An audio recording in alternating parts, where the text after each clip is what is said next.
Vamos a trabajar el equilibrio en bipedestación como elemento indispensable para realizar una marcha segura. Los ejercicios irán aumentando en dificultad. Inicialmente es recomendable estar apoyado en una silla o a los pies de la cama para mayor seguridad.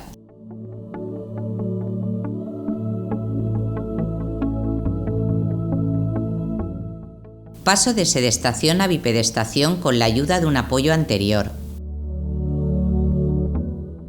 Mantenerse de pie el máximo tiempo posible.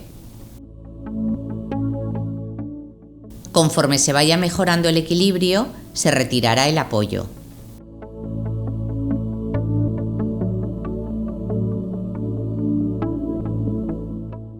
Llevar el peso de una pierna a otra, asegurándose que la rodilla afecta esté bien estirada y bloqueada.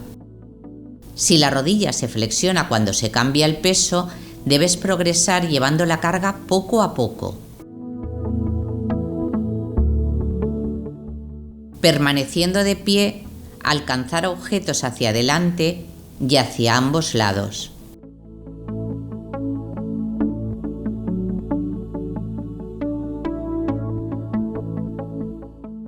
Agarrándose ambas manos para mayor estabilidad, girar el tronco lentamente sin desplazar los pies para mirar la pared de detrás hacia ambos lados.